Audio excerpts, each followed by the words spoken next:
Ladies and gents, we're going to be talking about a legend today. Let's just hope, in fact, it lives up to its name. This one is called the 4-2-3-1 legend. As you can see, it is a flat 4-2-3-1 we've seen time and time again. Now, I'm hoping that certain pieces of it are going to take this to the next level and we can actually see some legend status off of a 4-2-3-1. But as always, we are going to test it out with our three teams of Liverpool and Aston Villa in the Premier League and our championship side of Ipswich Town. So with all that said, let's jump into the Premier League and see how they did.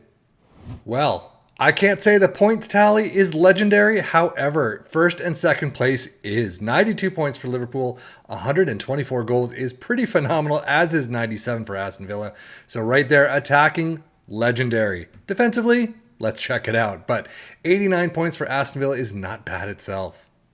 Well, Liverpool cruising to two domestic cups, the Carabao Cup final 2-0 win over Aston Villa, and then FA Cup 5th round over Ipswich Town, but they get to the FA Cup final, again over Aston Villa, 2-0. However, somehow they don't make it out of the quarterfinals of the Europa League, losing out to Leipzig pretty handily too. So overall, a fantastic domestic season. Unfortunately, Europe was just dismal. And squad-wise, I would have expected a little bit more green. But goals, 27 for Jota, Luis Diaz with 25, Nunez with 21, Salah with only 19, I guess. Robertson with 18 assists, 14 for Salah, and Joe Gomez up there. I love it when he's up there.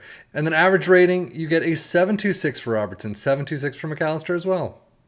And as we switch our sights over to Aston Villa, we already know what happened. They beat Ipswich Town twice in the semi-finals. So interesting. But they come up against Liverpool and lose both cups 2-0. But they do beat Eintracht Frankfurt in extra time 2-1 in the Europa Conference League final. So they do come away with a trophy instead of just constant runners-up. Overall, though, absolutely phenomenal season for Aston Villa. No question about it. Squad-wise, 43 goals for Ollie Watkins, 32 for Diaby. That's pretty nice. Assist, 21 for Digne, 16 for Ramsey. Well, Coutinho, of course. But average rating, Digne with a 7.35. That's pretty high for Aston Villa. Data Hub is going to be fantastic. Attacking through and through. Defensively, they've got some pieces that they always have, and that's pretty much tops of the league. Tackling percentage is usually down. Fouls made per game is usually not there. And then some of these conceded per game are not there. But, overall, the attacking is where it's at. 3.26 goals per game is insane. But one conceded is pretty high for them. XG against is also a little high on 0.95.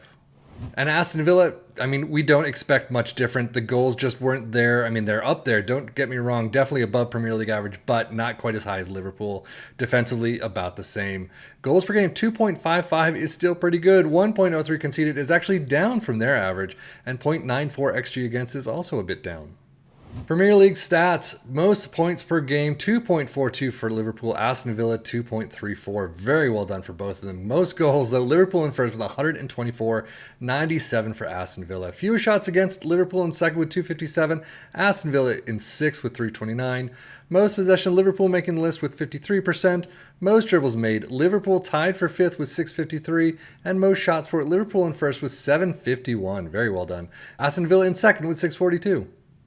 But now, of course, if our other two teams did very well, so did Ipswich Town. 110 points, 122 goals for first place.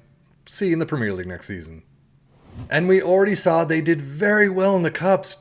Carabao Cup semi-finals, doing a fantastic job, just coming up against Aston Villa and just couldn't make it through. FA Cup 5th round, okay, not fantastic job, but they're coming up against Liverpool. What do you expect? So overall, a pretty nice season. FA Cup, you still wish you'd gone a little bit farther, but you're up against a very strong Liverpool squad with a fantastic tactic, apparently. So, I'm not too unhappy about this season. Squad-wise, goals, 20 for Connor Chaplin, 19 for Hurst. Not bad. We've seen better, though. Harry Clark, 23 assists, and average rating Harry Clark with a 7.42. I'm going to assume that Leif Davis, no longer here.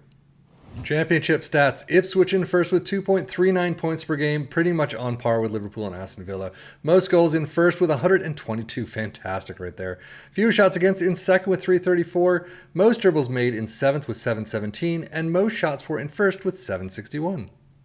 But now let us take a look at the tactic itself. A sweeper keeper in defend is where we start, fullbacks on the left and the right in attack, ball playing defenders in the central spots, two DMs in support, and inside forwards in attack on the sides. It does not have mark-specific position, so we don't have to worry about that this time around. An attacking midfielder in support and a pressing forward in support up front. Attacking mentality, in possession, attacking with his narrow, approach play, pass into space, focus play down the left and the right, passing directness is shorter, tempo is higher, low crosses and run defense. In transition, counter press, counter, distribute quickly and roll it out. And then out of possession, a high press line of engagement, a much higher defensive line, trigger press much more often, prevent your goalkeeper distribution, get stuck in, step up more, and invite crosses. So now overall, how did it do for our three teams? Phenomenal. I mean, this is probably one of the best 4-2-3-1s that we have seen, no question about it. We've seen a lot of really good ones, but this one is definitely in the upper echelons. I can give it legendary status on this save at least. On your save, as I always say, anything can happen from injuries to, transfer issues and things like that. But in this save, it worked like a charm. Now, if you look at the domestic cups, of course, you've got Liverpool at tops. They've got the best team out of these three.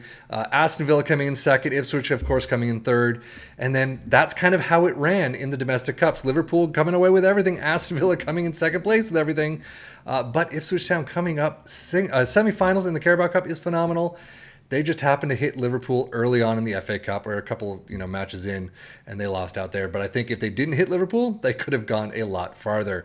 So I would definitely take a look at this. This pressing forward up top does very well. The sides, the attacking sides where you're not actually marking anyone, you got a bunch of things that the two DMs always seems to work in there. So I think overall, this is a fantastic one to take a look at. So if you tried it out, let us know in the comments below how it worked for you. But I think this could be a great one to start with.